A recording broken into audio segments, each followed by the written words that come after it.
Veteran aerobatic pilot Greg Connell was killed instantly when his custom-built Pitts S-2SW slammed into the ground during a live airshow performance on May 14, 2016. In front of thousands of stunned spectators at Atlanta's DeKalb Peachtree Airport, what began as a synchronized stunt turned into a fiery crash within seconds. Connell's final maneuver appeared routine until it wasn't. In the blink of an eye, a small miscalculation became fatal. How could such a seasoned performer in a top-tier aircraft lose it all during a familiar sequence? The truth reveals just how unforgiving low-altitude aerobatics can be. Let's break it all down.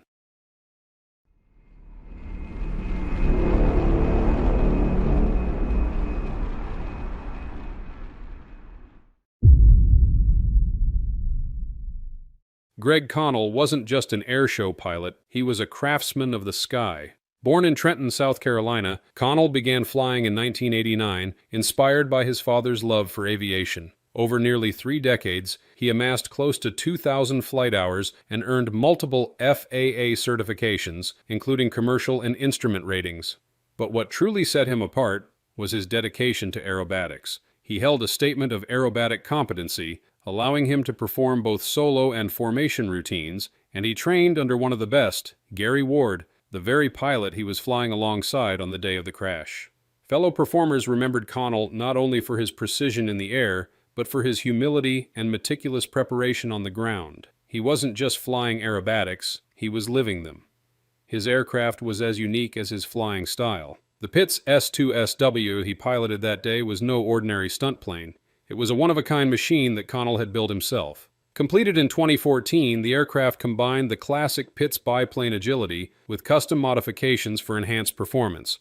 Weighing just around 1,200 pounds and equipped with a 400 horsepower Lite combing engine, the Wolf Pitts could roll at rates exceeding 360 degrees per second and withstand forces up to approximately 10 G. It featured 4 ailerons, a reinforced frame, and design elements tailored for extreme aerobatics.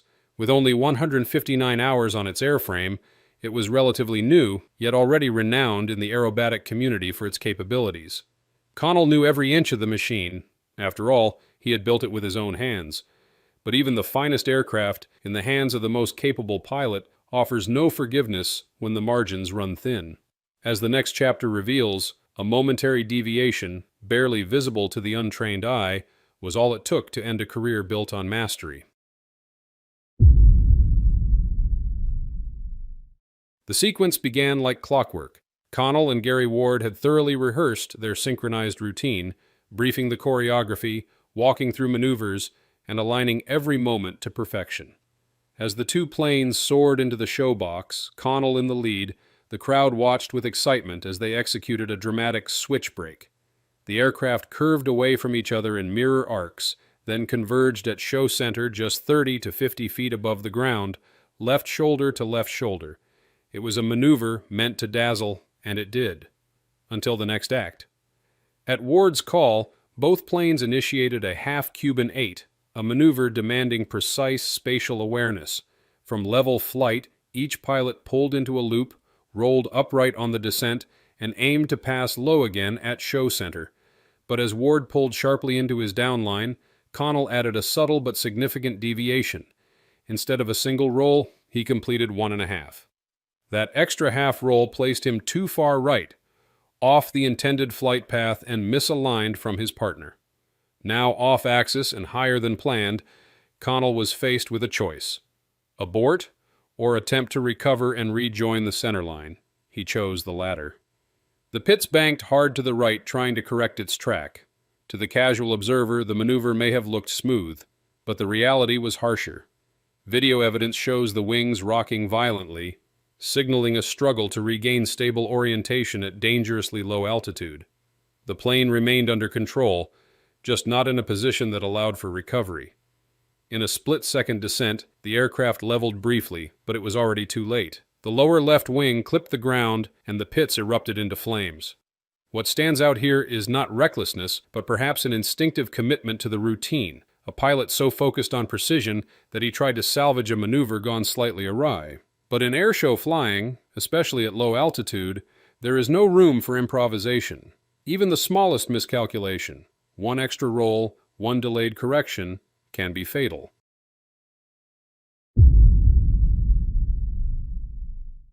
The crash of Greg Connell's Pitts S-2SW wasn't caused by a mechanical failure, a health emergency, or a stall. It was caused by a misjudgment. A small but critical deviation during an extremely low-altitude aerobatic maneuver became unrecoverable in the blink of an eye. According to the NTSB's final report, the probable cause was Connell's failure to maintain proper positioning during the maneuver and his delayed decision to abort once he realized he was no longer aligned with the flight path. Let's break that down. Connell's maneuver, the half Cuban 8, required precise timing and spatial awareness. After pulling over the top of the loop, the pilot should have rolled once to return to an upright position before descending along a 45-degree path directly towards show center. Instead, Connell rolled 1.5 times, not once, a seemingly minor difference that completely altered the aircraft's trajectory. That extra half roll repositioned the Pitts too far to the right and too high, placing Connell off-axis from the intended show line, the invisible corridor that airshow pilots use to maintain safe formation geometry. Why did this happen? Investigators pointed to the significant crosswind, blowing it up to 25 knots nearly perpendicular to the show line. While aerobatic pilots are trained to adjust for wind drift, even small errors in compensation can snowball during fast-paced, low-altitude routines. Another factor, Connell may have been referencing the wrong visual landmark. The airshow's designated performance corridor lay between runways 21L and 2-1 right, marked by orange barrels. But Connell may have inadvertently aligned with the centerline of runway 21 left, a plausible mistake given how visual cues can shift rapidly during dynamic aerobatics. This would have compounded his displacement and increased the sense of urgency to realign. Eyewitnesses and video footage confirm what happened next. Connell attempted to correct his path with a sharp bank to the right, swinging back towards show center in an effort to salvage the maneuver. The wings rocked violently, signaling the intensity of the correction, first left about 45 degrees, then right to nearly 90. Despite this, the Pitts remained under control. There was no stall, no spin, no mechanical failure, but control alone wasn't enough. He was simply too low. The plane dipped sharply, leveled briefly, and then struck the ground left wing first at high speed. The impact triggered a devastating fireball. The final moments offer a tragic paradox. Connell had complete command of the aircraft's inputs, but he no longer had enough space to make them matter. This is where the nature of low-altitude aerobatics becomes so unforgiving. At such low margins, the difference between recovery and catastrophe isn't measured in skill, but in altitude and timing. Connell's decision to continue the maneuver rather than abort was not reckless. It was likely instinctive. In airshow flying, every second counts, and split-second choices must balance precision with safety. In this case, the decision came just a few seconds too late. Medical and toxicology reports provided no conclusive contributing factors, although small amounts of over-the-counter medications were found, common cold and allergy remedies. They were not present at levels that would have impaired his judgment. However, investigators could not rule out the possibility that underlying congestion might have subtly affected his vestibular system, potentially interfering with his sense of balance and spatial orientation. Still, there was no direct evidence that physiological impairment played a role. In the end, the crash was a textbook case of how even seasoned professionals with top-tier machines and rehearsed routines are still vulnerable to the razor-thin margins of airshow flying. The error was not dramatic, but in an environment where the ground is always just a few seconds away, even a small miscalculation can prove fatal. Greg Connell didn't lose control. He lost time, altitude, and the margin for recovery. And in the airshow world, that's all it takes. Greg Connell's death sent a shockwave through the airshow community, not only because of his reputation, but because of how rare such tragedies have become. His was the first fatal accident in the 30-year history of the Good Neighbor Day Airshow at DeKalb Peachtree Airport. In the days that followed, fellow pilots, fans, and friends gathered at memorial flights and online tributes, remembering not just his aerial talent, but his humility, professionalism, and love for aviation. He wasn't a daredevil. He was a craftsman, one who lived for the challenge of precision flying. But his accident is also a sobering reminder of the harsh realities behind the spectacle. The NTSB and other aviation safety studies consistently show that most airshow fatalities are not caused by mechanical failures, but by pilot error. And more specifically, errors made during low-altitude aerobatics, where there is no room for miscalculation. Connell's crash didn't result in any injuries to spectators, thanks to strict safety regulations that keep performers well within designated boundaries. But the incident still serves as a stark example of how the most experienced pilots can be caught off guard by a combination of wind, visual cues, and instinctive decision-making under pressure. The broader lesson is clear. In high-risk aviation, mastery alone is not enough. Aerobatic pilots must continually adapt, not just to changing weather or altered flight geometry, but to their own judgment in real time. The decision to continue or abort a maneuver can define everything. And in Greg Connell's case, that decision happened within a span of seconds.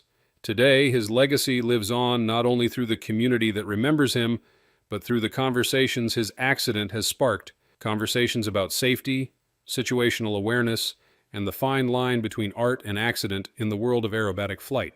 His story doesn't diminish the thrill of air shows, it deepens our understanding of the discipline behind them. In every high-speed pass and breathtaking loop, there's not just skill, but stakes. And that's something no pilot, no matter how talented, can ever afford to forget.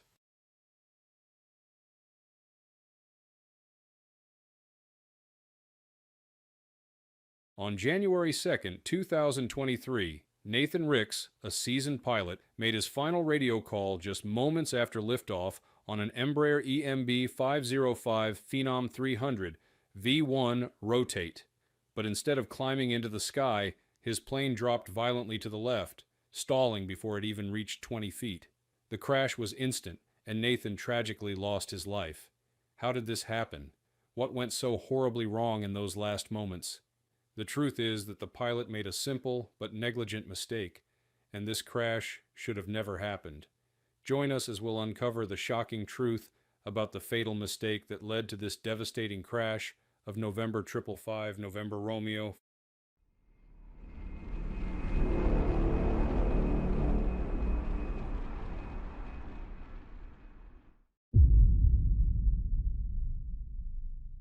First, let's talk about the flight preparation. Now, it's easy to think that once you've got your plane fueled up and ready to go, you're good to fly, right? Well, that's exactly where things started to go wrong. The aircraft had been parked in a heated hangar overnight, which is usually a good thing. It keeps things warm and free of frost. But here's where it gets tricky. The plane was rolled out about 40 minutes before takeoff, and during that time, it was exposed to the cold air, light snow, and freezing mist. This created the perfect conditions for ice to form on the plane, even though it didn't look like there was much going on visually. Now, during refueling, the fueler noticed something pretty telling. Unfrozen water droplets on the wings. This isn't something you should ignore, folks.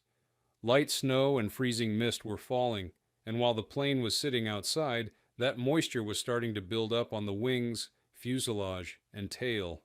But here's where the pilot made a critical oversight. He discussed deicing, but never took action to make sure it happened.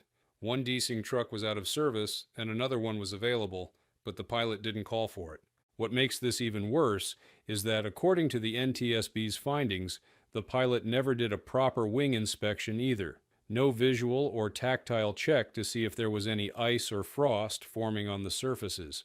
Now, remember, the aircraft's manual says that surfaces contaminated by ice or frozen precipitation must be deiced before takeoff, and when the risk of ice formation exists, anti-icing fluids need to be applied. The aircraft did have an anti-ice system, called the wing stab system, but here's the kicker. The pilot did activate it briefly, but then switched it off before takeoff. And guess what? The system stayed off throughout the entire takeoff roll. This lack of action in the face of cold, snowy conditions played a huge role in what happened next. So to sum it up, the plane was exposed to freezing conditions, there was visible moisture on the wings, but no action was taken. No deicing, no anti-icing, and no thorough inspection. This might seem like a small thing, but as we'll see, these seemingly small oversights led to a deadly consequence. Now let's break down the actual takeoff because this is where things really went wrong. The pilot initiated the takeoff roll, and as the plane reached 103 knots, he called out, V1, rotate, which is the standard procedure to lift off. It's a critical moment for any pilot, but instead of a smooth transition into flight, the plane began rolling aggressively to the left. This wasn't just a small tilt, it was a sharp, unmanageable left roll that took control of the aircraft right off the bat.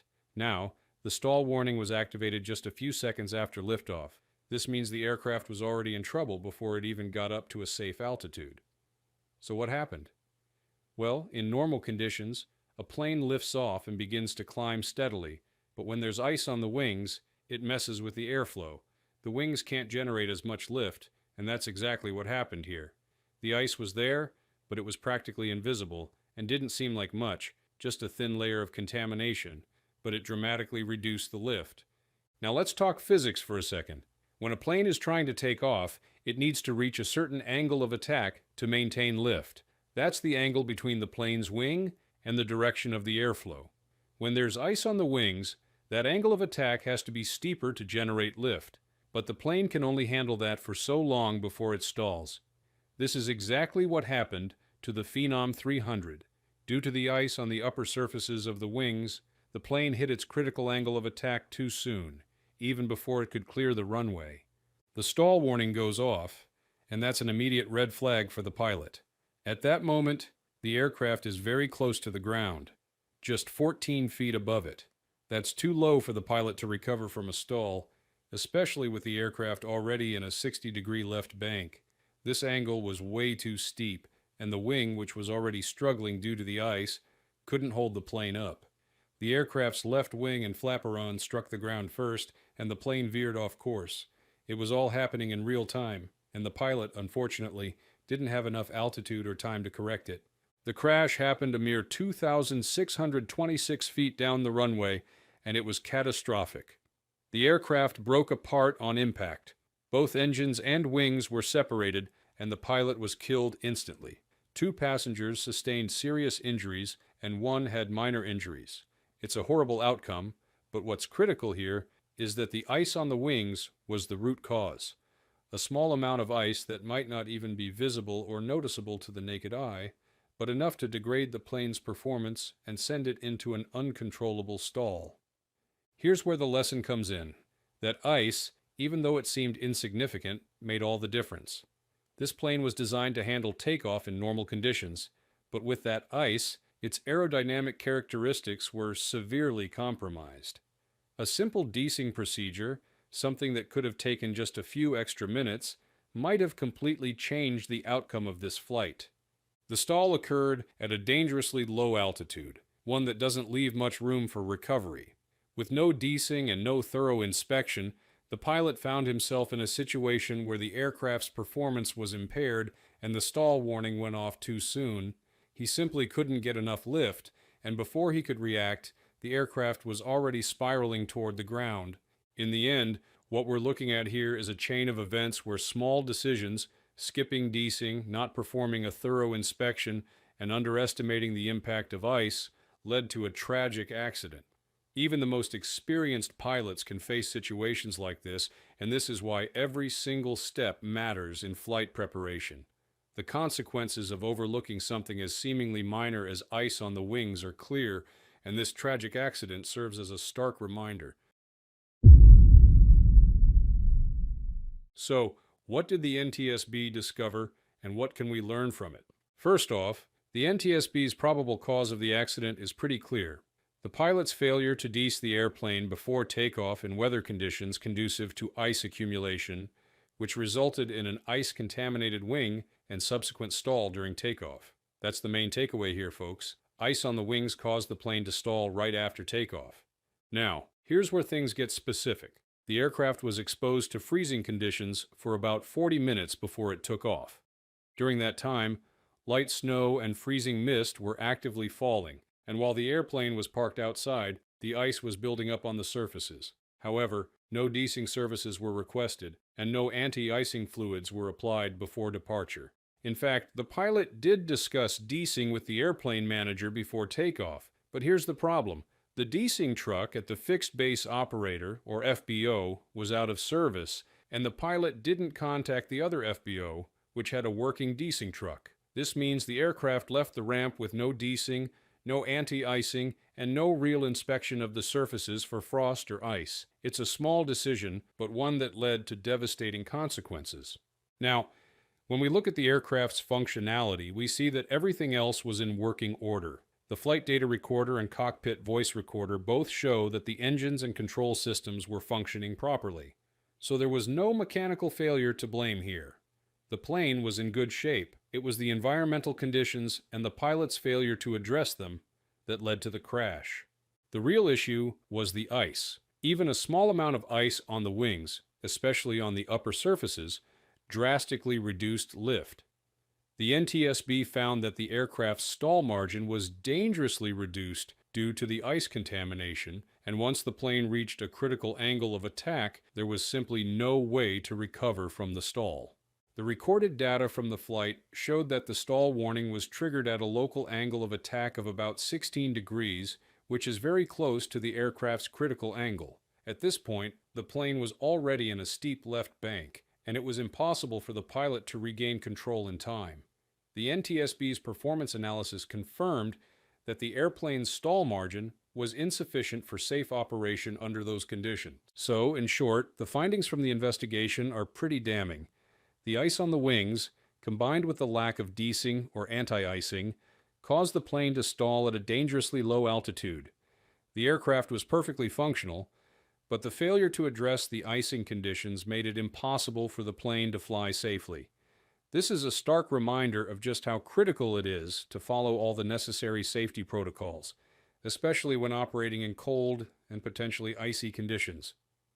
To wrap things up, this tragic accident highlights a few key safety lessons that all pilots should take to heart. First and foremost, desing is not optional. It's absolutely critical when flying in cold or icy conditions. Even if the ice isn't visible, the effects on lift can be deadly. Pilots need to thoroughly check the aircraft for any ice or frost on all surfaces, not just the leading edges or wingtips. If there's any doubt, don't take off. A few extra minutes for desing could have saved this flight. The other takeaway? Never compromise safety to stay on schedule. Weather doesn't wait, and neither should you. The small details, the ones that might seem insignificant in the moment, are often the ones that make all the difference. This tragedy serves as a stark reminder. In aviation, overlooking the small things can have catastrophic consequences. Always stay informed, stay safe, and never cut corners when it comes to safety. That's all for our today's video. Thank you for tuning in, and don't forget to subscribe for more aviation safety lessons. The engine died just seconds after takeoff. Arthur Canning, 76 years old, flying solo in the plane he built with his own hands, reacted fast, but he made a fatal choice. The wing snapped into a spin. The aircraft slammed nose first into the ground. He was killed instantly. But here's what makes this crash truly shocking. The weather was perfect, the runway was clear, and the mistake that doomed him? It wasn't just mechanical, it was deeply human. In this episode, we're uncovering the deadly decisions, the overlooked warning signs, and the new findings that reveal exactly how this tragedy happened, and why it never should have.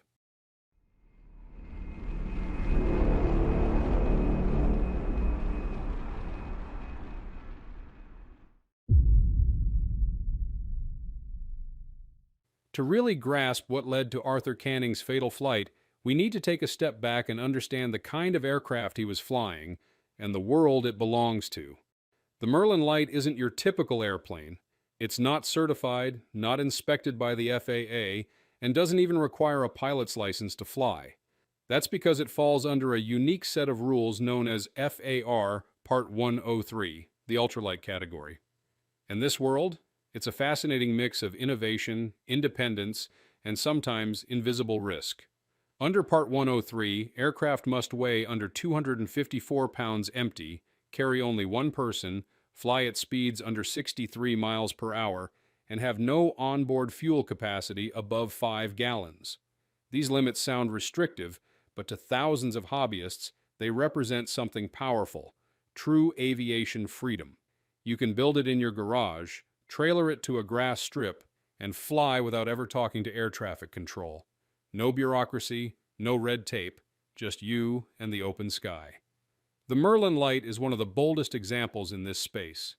Marketed as a motor glider, it combines long wings with a lightweight frame and a compact engine, the Polini Thor 303DS, a two-stroke motor that's more often seen powering paramotors or ultralight trikes. It's a sleek, modular aircraft designed for cost-conscious aviators who want to build, tweak, and personalize. The manufacturer even boasts that it can be configured for electric power or float operations. For many, it's a dream machine. But here's the thing, that dream comes with trade-offs. Ultralights aren't reviewed by FAA engineers. There's no one to approve your modifications. The lack of oversight means a builder's creativity is only limited by their understanding of aerodynamics, and that's where things can get dangerous. Just because something starts, lifts off, and flies for a minute doesn't mean it's safe. Canning's aircraft, tail number November 622 Papa Charlie, was only the second Merlin Lite kit ever completed. Registered in October 2023, it was practically brand new, just 5 months old, and on its second flight when it went down. For many ultralight builders, that's the most thrilling phase, the early test hops where you see your creation come to life. But it's also the most fragile phase, where even a small error, mechanical or mental, can be fatal.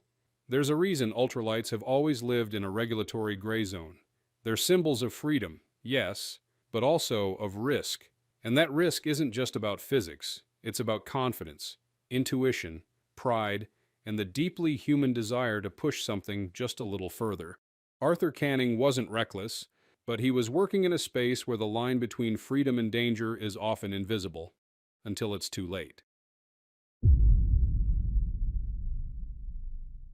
The fatal flight began like so many others at small rural airports, quiet, calm, and routine. Around 10:38 a.m. on April 2nd, Arthur Canning taxied his Merlin Lite to the end of runway 14 at South Lakeland Airport. Conditions were about as ideal as you could hope for. Clear skies, 10-knot tailwind, dry grass runway, and wide open airspace. No radio calls, no filed flight plan, just another visual flight rules hop in the Florida sun. And at first, it all looked perfectly normal. Witnesses said the aircraft rolled smoothly, and surveillance video confirms it lifted off with no sign of trouble. The Merlin Lite climbed steadily for the first 10 to 15 seconds, reaching an estimated 100 to 150 feet above ground level, a critical phase where options are few and seconds matter. Then it happened. The engine went quiet. Witnesses said the sound just stopped. No sputter, no power surge, just an abrupt silence. The aircraft was suddenly dead stick, gliding without thrust. And here's where every decision counted. According to video evidence, the aircraft made a slight turn to the right, then back to the left. That kind of hesitation is telling. Perhaps Canning was trying to align with the grass area for a safe glide or instinctively trying to return to the runway. But then, something far worse happened. The nose pitched up. That one motion, just a few degrees too much, was the breaking point. The left wing dropped, the aircraft banked sharply, and within seconds, it entered a classic stall spin scenario. Not a slow spiral, a violent near-vertical plunge, rotating left completely out of control. The Merlin Lite hit the ground inverted, nose first, roughly 1,500 feet down the runway from where it lifted off. The impact destroyed the lightweight airframe. The engine broke away from its mount. The wings were shattered. There was no post-crash fire, just wreckage and silence. Arthur Canning was killed instantly. And here's the most haunting part. The runway and surrounding grass offered over 1,300 feet of clear space. The aircraft's typical landing roll was less than 200 feet. Had the stall been avoided, the crash might never have happened. A straight-ahead landing, while rough, could have been survivable. But pitching up to stretch the glide, even slightly, sealed his fate. At that low altitude, there simply wasn't enough time, or altitude, for recovery. In ultralights, there's a razor-thin line between a hard landing and a fatal crash, and once a stall spin begins below 300 feet, it's almost always unrecoverable. So what really brought Arthur Canning's aircraft down? On the surface, it looks like an engine failure, but the NTSB's investigation uncovered something far more preventable and far more frustrating. Let's start with the engine. The Merlin Lite used a Polini Thor 303DS, a lightweight two-stroke engine designed for ultralights. Simple, efficient, and powerful for its size. But here's the twist. Canning had made key modifications before the crash. He removed the factory airbox, a component designed to regulate airflow, and replaced it with an unrestricted cone-type air filter. He also swapped out the carburetor's main jet for a smaller one, aiming to lean out the fuel mixture. In theory, this would improve performance. In practice, it created a disaster. According to both the engine manufacturer and the NTSB, this modification drastically altered how the engine managed fuel and air. The smaller jet, combined with the open filter, made the engine run too lean, meaning too much air, not enough fuel. And in aviation, that's a recipe for pre-ignition, when the fuel-air mixture explodes before the piston reaches the top of its cycle. That premature combustion melted a hole right through the piston crown. The damage was severe. Metallurgical tests showed classic signs of overheating and pre-ignition, including light gray deposits and eroded piston material. The engine didn't just lose power, it was mechanically crippled mid-air. The spark plug was damaged, the piston destroyed. The propeller hub bolt even snapped, likely from the sudden internal failure. In essence, the engine tore itself apart in real time. But that's only half the story. The NTSB didn't just blame the engine mods. They pointed to a critical pilot error that sealed the aircraft's fate. When the engine failed, Arthur instinctively pitched the nose up, likely trying to extend his glide or buy time, but at just 150 feet above the ground, that move was deadly. The Merlin Lite's wing stalled, the angle of attack was exceeded, and the aircraft entered an unrecoverable spin. Now, here's the part that's really tough to swallow. Arthur had trained for this scenario. One of his former instructors had even simulated an engine out during takeoff. And in that moment, Arthur had needed prompting to aggressively lower the nose and maintain airspeed. The instinct to pull up, to fight gravity with elevator instead of energy, was there even then. The NTSB nailed the cause down to two things: a mechanical failure triggered by unapproved engine modifications, and a fatal loss of airspeed management at the worst possible moment. Together, they left no margin for error and no chance for survival. Arthur Canning's crash isn't just a story about one aircraft or one bad decision. It's a wake-up call for an entire subculture of flight that thrives on minimalism, independence, and trust in personal craftsmanship. The allure of ultralights is powerful: low cost, no red tape, and the satisfaction of building something that actually flies. But that same independence can blind us to the fact that the systems we tinker with don't care about our intentions, only physics. What this tragedy really exposes is the gap between creativity and caution. In the world of experimental aviation, there's often a rush to get airborne, to test, to modify, to push the limits, especially when there's no one standing over your shoulder telling you no. And yet that same freedom demands an even stronger internal discipline. Because without strict standards, our only safeguard is judgment, and judgment under pressure is a whole different beast. There's also a deeply human element here: the instinct to fix, to tweak, to believe we're improving things, when in reality we may be introducing silent risks. It's not arrogance, it's optimism. And optimism, when mixed with limited oversight and rapid decision-making, can be just as dangerous as any mechanical fault. More than anything, this crash reminds us that aviation doesn't forgive wishful thinking. If you're flying low, if you're flying light, or if you're flying something you've personally modified, you have to assume failure is always just seconds away. Not because you're paranoid, because you're prepared. So if you're part of the ultralight or home-built community, ask yourself, would your aircraft and your reactions survive a surprise engine out at 150 feet? If the answer is maybe, that's not good enough. Test your emergency instincts. Double-check your modifications. And above all, respect the limits, because they won't respect you. If you found this story sobering, share it. Let it serve as a reminder to others. Because in aviation, learning from someone else's mistake is the only way to make sure you don't repeat it. January 4th, 2023. A seasoned pilot takes off from St. George, Utah, flying a familiar route in his high-tech twin-engine Piper Seneca. No distress calls, no system failures, Just 17 minutes later, his aircraft is found wrecked in the mountains near New Harmony, completely destroyed. What happened? The NTSB's final report is out, and the answer isn't just tragic, it's deeply frustrating. Because this crash wasn't caused by some mechanical fluke or unpredictable weather. It wasn't about equipment failure, it was about trust, and how one pilot put too much of it in the wrong things. Here's what happened.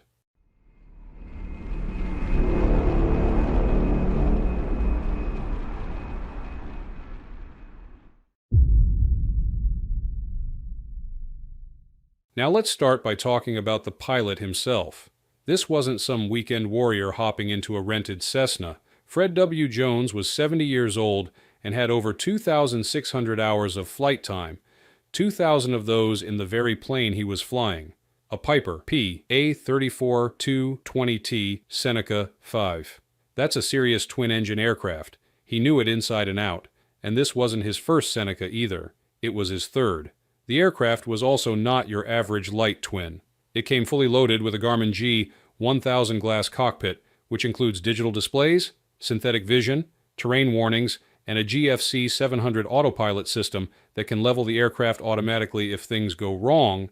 There was even a backup display system, an Aspen EFD 1000, plus certified ice protection.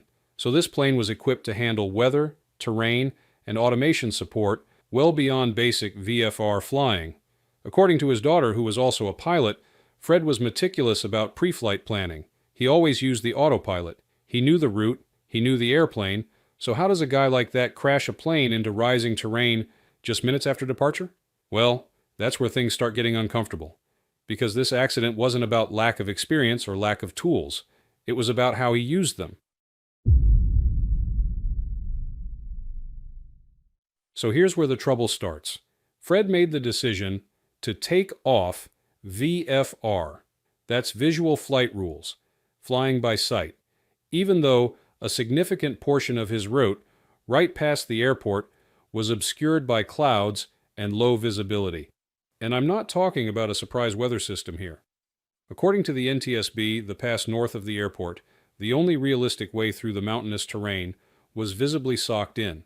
You could see the clouds from the airport ramp. Other pilots did. One even canceled his flight and drove instead. Now here's what's really crazy. Fred did check the weather. He used ForeFlight, which showed him not only surface conditions, but turbulence forecasts, freezing levels, and more. He looked at all that just 20 minutes before departure, and on top of that, he had flown this exact route many times. He knew the pass. He could have easily predicted what flying into that obscuration would lead to. And yes, I get it. Conditions at the departure and destination airports were still reported as VMC, meaning technically flyable under visual rules.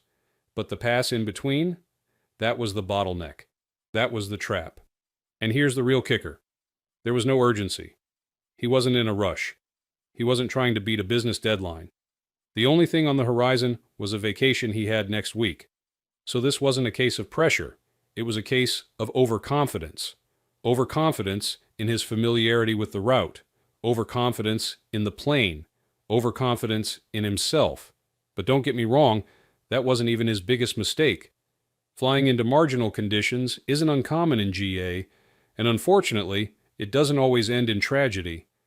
But what Fred did next, that's where things really unraveled. Because he didn't just try to sneak through the pass, he relied on technology to do it for him. And that's where things turned deadly. Now here's where things really take a frustrating turn. After departure, Fred didn't follow his usual path through the pass. Instead, he turned northeast, straight toward rising terrain, and likely right into the cloud layer that had been sitting over the mountains all day. This wasn't just a small deviation. This was a deliberate course change into known instrument conditions without any IFR clearance, and more importantly, without declaring any sort of emergency or requesting ATC help. That's a huge red flag. But what really made this situation dangerous is how he chose to navigate inside the soup. Instead of flying using a proper instrument procedure, Fred began issuing small heading changes through the autopilot's HDG mode. Essentially, He was manually steering the plane through the terrain in the clouds, using the map display and synthetic vision as a kind of virtual window. Now, synthetic vision, if you're not familiar, is a feature on the Garmin G1000 that creates a digital 3D view of the terrain based on GPS and database information. It looks like a flight simulator and can make you feel like you're flying visually, even in total cloud. But here's the thing. It's not certified for primary navigation in IMC. It's an aid, not a substitute for real IFR flying. It's there to enhance situational awareness, not to fly the airplane through mountain passes blind. At some point, that synthetic terrain alert system likely went off. Fred responded by adding power and initiating a climbing turn, probably trying to outclimb the terrain ahead. But by then, it was too late. The maneuver that followed wasn't precise or calculated. It was desperate. And just like that, the automation advantage became a liability. This was the second massive mistake. He used the tools, sure, but he used them in exactly the wrong context. And that's something we don't talk about enough. Automation doesn't fix poor decisions. It just enables them to play out further. Now here's the part of the story that hits hard and feels deeply unfair, because this next phase is less about judgment and more about physiology. The final data showed the aircraft beginning erratic pitch and bank movements, rolling into a tight left-hand spiral with wild swings in altitude and heading. This wasn't turbulence. This was spatial disorientation in its rawest, deadliest form. And if you've never flown in IMC without strong instrument skills, let me put it like this. Your inner ear lies to you. Your brain can't tell up from down. In just 2 to 3 minutes, you can feel completely in control, while actually putting your airplane into a death spiral. That's not a figure of speech. That's literally what happens. About 40 seconds before impact, Fred hit the LVL button, the emergency level mode, on the autopilot. It's designed to immediately right the aircraft, wings level, 0 vertical speed. And according to the data, the autopilot actually tried to respond. But the inputs continued. The airplane kept descending. It kept rolling. And here's the sad truth. He likely overpowered the autopilot manually through the controls, maybe without even realizing it. When the aircraft struck the mountain, it was in a steep, nose-down, left wing low attitude. Both engines were still producing power. The plane was flying, but the pilot wasn't in control. This was the third and final mistake, and it wasn't a knowledge issue. It was likely a proficiency issue. There's no evidence that Fred had recent experience flying by hand in instrument conditions, and the ability to hand fly in IMC? That's not something you just remember. It's a muscle. It fades. And in moments like this, it's the one thing that matters most. Here's the part that really hits home, because Fred had everything he needed to survive this flight. He had an aircraft with synthetic vision, terrain warning, a smart autopilot, desing equipment, and even backup displays. He was instrument rated. He'd flown this route many times, and yet none of it saved him. Why? Because those tools only work if your decisions align with reality. Fred made 3 critical errors. First, he flew VFR into terrain he could clearly see was covered in cloud. Second, he used visual-style navigation tools inside non-visual conditions. And third, he couldn't, or wasn't prepared to, take manual control when everything started to fall apart. And this is the broader takeaway here. Technology doesn't replace judgment. All those tools in the cockpit, they can only work with you. They don't cancel out mistakes. In fact, they can sometimes delay the consequences, just enough for those mistakes to become fatal. Modern general aviation is filled with high-tech aircraft, but we need to stop pretending that cockpit automation equals safety. It doesn't. It buys you time. It gives you options. But in the end, it's your decision-making, your planning, your stick and rudder skills that matter most. And in Fred's case, the tech wasn't the failure. It was the misplaced faith in it. So here's what this really comes down to.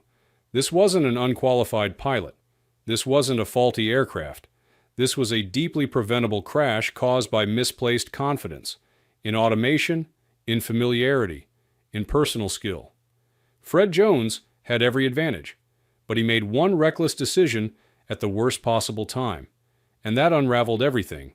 Because in aviation, the biggest threat isn't weather or terrain or technology. The biggest threat is hubris.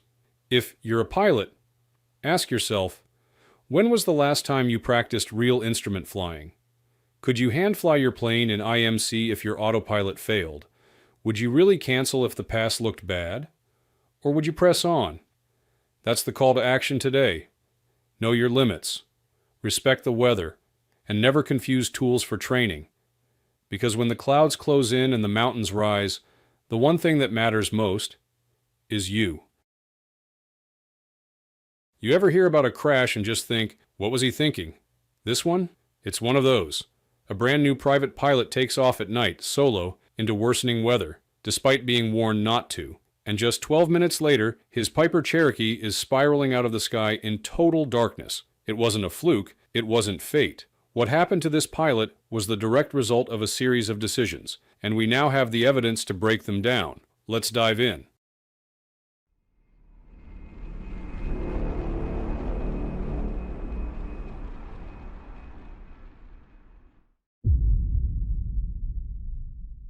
So let's talk about the man at the center of it all. A 43-year-old private pilot who had just earned his certificate a little over a month before the crash. We're talking roughly 200 hours total time, with most of it in this very plane, a Piper P A28-1-80, and more importantly, only 15 hours of night flight and 0 actual instrument experience. He hadn't once flown in the kind of conditions he was about to dive into.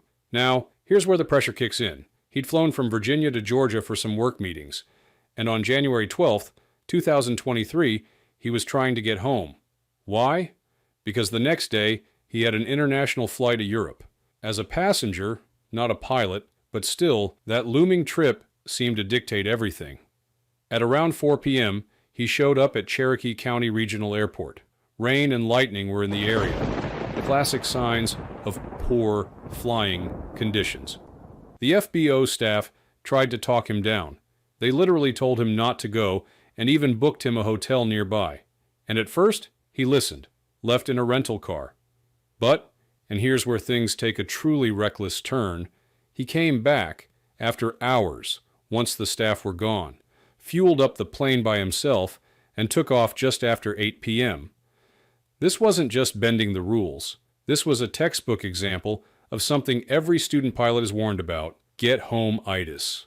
It's when the urge to reach a destination overrides safety, logic, and even your training. And honestly, it's one of the most dangerous psychological traps in aviation. Now, let's break down the weather.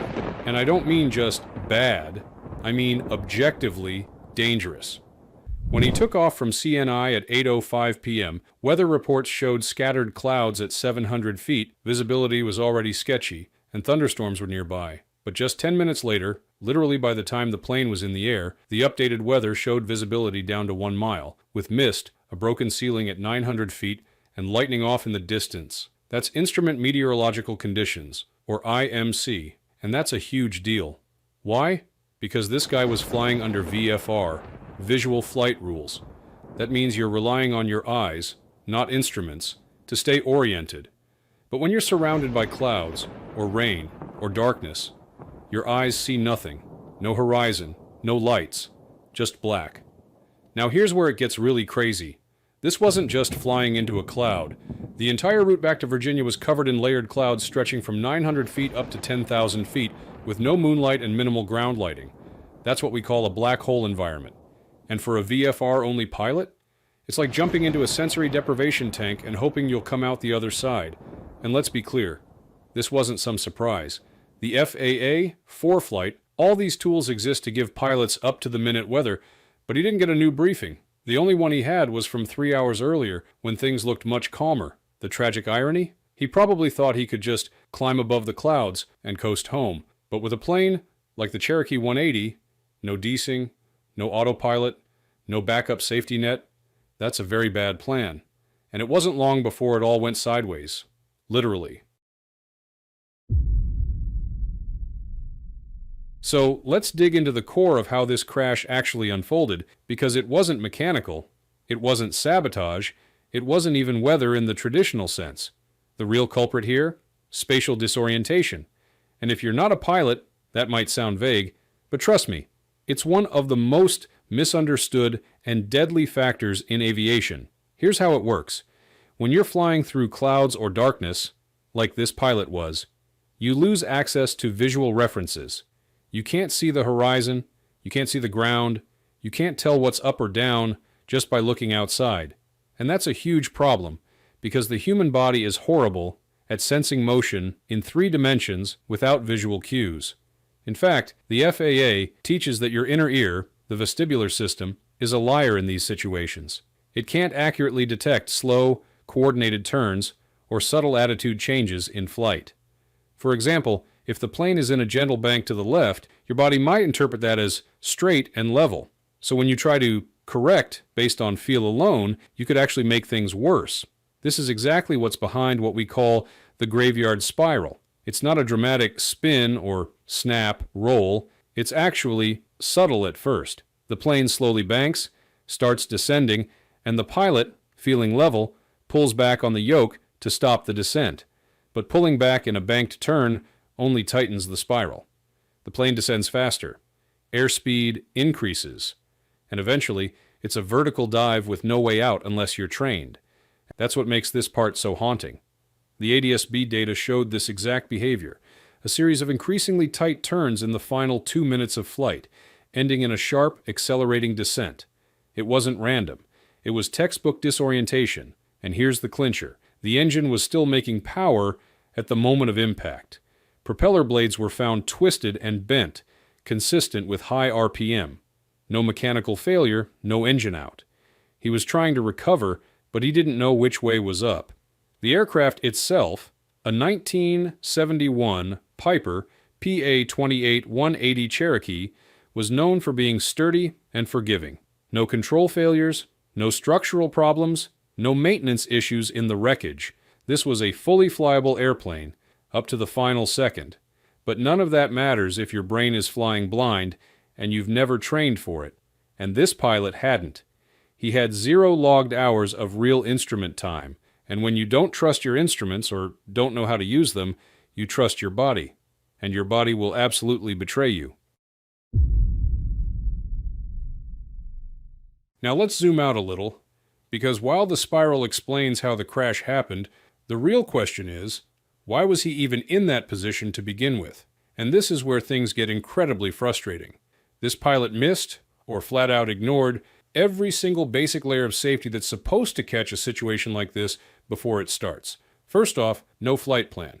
That means no one knew where he was going or when he was supposed to arrive. If he hadn't crashed, no one would have known to even look for him for hours. Second, no communication with ATC. He didn't check in, didn't ask for flight following, didn't even open a radio frequency. Which means, when things started going south, he had no support, no vectoring, no emergency options, nothing. Third, and this is the big one, he used a weather briefing from 3 hours earlier. In aviation, that's ancient. The weather had completely changed since that briefing. Visibility dropped. Cloud layers came down. Thunderstorms moved in. And if he'd just opened ForeFlight again, or called LIDOS flight service, he'd have seen VFR not recommended, blinking in bold red letters. And here's the thing that ties it all together. The FAA gives pilots a simple tool to assess risk before any flight. It's called the PAVE checklist, and honestly, it's incredibly effective if you actually use it. Let's go through it quickly. P, pilot. He was too new. Recently licensed, no instrument rating, minimal night experience. He was completely unprepared for what he encountered. Aircraft. The Cherokee is solid, yes, but not equipped for IMC. No autopilot, no onboard weather tools, and likely only basic instrumentation. V, environment. This is where it really falls apart. Nighttime, no moon, cloud ceilings dropping, mist, thunderstorms nearby, visibility reduced to 1 mile. E, external pressure, and finally, the silent killer, get-home-itis. That looming international flight the next day clearly drove his decision-making. He didn't want to cancel, he didn't want to inconvenience anyone, so he took off into the dark, telling himself it would be fine. But it wasn't fine. And here's the most important point. Every single risk was visible before departure. Not one of them was subtle, not one was unpredictable. They were all right there on the surface screaming for a no-go call. So why didn't he say no? Well, that's the part that's hardest to answer. Because in general aviation, the pilot in command has total authority. But with that comes total responsibility. And once that aircraft leaves the ground in the wrong conditions, no one else can intervene. The systems are built to protect you, but only if you use them. And this time, none of them were used. The NTSB's final verdict? As direct as it gets, VFR flight into IMC, followed by spatial disorientation. The contributing causes? A lack of experience, lack of qualification, and external pressure to get home. And here's the hard truth. This wasn't bad luck. It was preventable. Not just in theory, but in practice. We have tools now. Better weather data, portable ADSB, topographic overlays, route warnings. You don't even need to be a pro to see red flags anymore. But all the tech in the world doesn't matter if a pilot won't pause, reassess, and say, not tonight. And look, this isn't just about pilots. If you're a friend or family member of a new pilot, and you hear them talk about sneaking through the weather, say something. If you're a passenger, and something about the flight feels rushed or uncertain, speak up. And if you're a pilot, ask yourself, is this a skill-based decision, or is my ego driving the yoke? Because here's the brutal reality. You don't get second chances in aviation. The moment you lift off in conditions you're not trained for, you've already flipped the coin. At the end of the day, this crash wasn't about talent. It wasn't about capability. It was about judgment. And that's what makes it all the more tragic. Because judgment can be learned. It can be questioned. It can be improved. If this breakdown helped you see that more clearly, hit like, subscribe, and let me know in the comments. What would you have done in this pilot situation? We've got more videos coming up on graveyard spirals, pilot psychology, and yes, get home-itis. But until then, fly smart, not fast, and remember, the best decision might be to stay on the ground. Clear blue skies, a freshly inspected twin-engine Cessna, and an 80-year-old pilot with over 4,500 hours of flight time. On paper, that's the recipe for a routine, safe trip. But within minutes of takeoff, that Cessna was in a near vertical spin, slamming into the ground just half a mile from the runway. No storms, no mechanical failure, the kind of crash that makes you sit back and ask, wait, how does something like this even happen? Well, the NTSB's final report has some shocking answers. And trust me, the radio problem everyone thought was the big deal, that wasn't even the real killer here.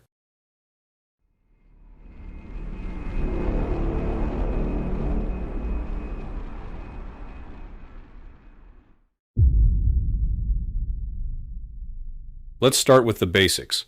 The pilot, 80 years old, but not some weekend flyer with dusty skills. He had a commercial license, multi-engine and instrument ratings, and a logbook showing over 4,506 hours in the air. But here's the first red flag. In the last 90 days, he'd only flown 9.3 hours and just 1.1 hours in the past month. For non-pilots, that's not much time at the controls. And in aviation, your recent experience often matters more than your lifetime total. Muscle memory and quick decision-making can fade faster than you think.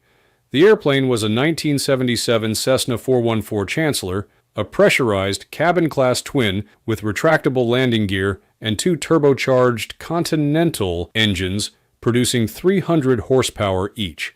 It's not a small trainer, it's a fast, capable, and complex aircraft designed for serious cross-country flying. And here's the kicker.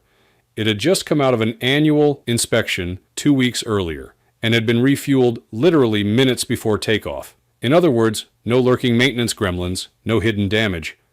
Mechanically, this bird was in great shape. The day itself, absolutely ideal for flying. 10 miles of visibility, no clouds, Light winds out of the south-southwest. No turbulence, no precipitation, nothing in the weather to even think twice about.